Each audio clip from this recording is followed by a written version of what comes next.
అంబేద్కర్ ఎందుకు జైల్లో పెట్టాడు రేవంత్ రెడ్డి? వాళ్ళ Ambedkar has been imprisoned by Revanth Reddy today.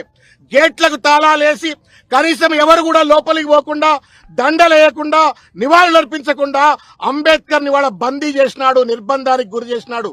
ఈ నిర్బంధం అంబేద్కర్ కేసింది కాదు, మొత్తం తెలంగాణ సమాజానికి వేసినటువంటిది. ఇది నిర్బంధ తెలంగాణకు నిదర్శనం అని చెప్పని ఈ సందర్భంగా తెలియజేస్తాను. నేను రేవంత్ రెడ్డి గారికి ఒకటే విజ్ఞప్తి చేస్తా ఉన్నా, ఇవాళ నువ్వు ఉంటావు, రేపు ఇంకొకళ్ళు వస్తారు, కానీ అంబేద్కర్ చిరకాలం ఉండేటువంటి ఒక విగ్రహం అది.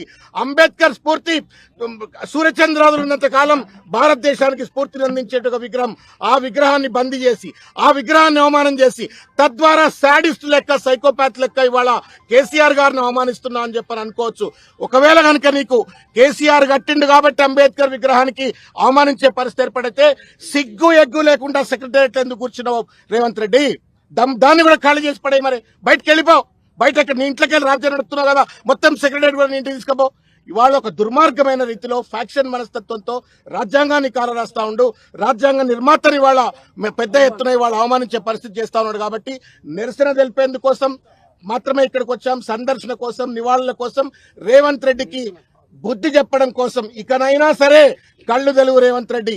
ఈ విగ్రహం కేసీఆర్ గారి తాతదో తండ్రిదో కాదు, తెలంగాణ మొత్తం భారత సమాజానికి రాజ్యాంగం అందించిన ఒక భారత జాతి నిర్మాతది. కాబట్టి ఆ విగ్రహాన్ని వెంటనే ప్రజలకు సందర్శన కోసం ఇవ్వాలని చెప్పని, తగిన రీతిలో నివాళులు అర్పించే విధంగా వెసులుబాటు కల్పించాలని చెప్పని విజ్ఞప్తి చేస్తాను.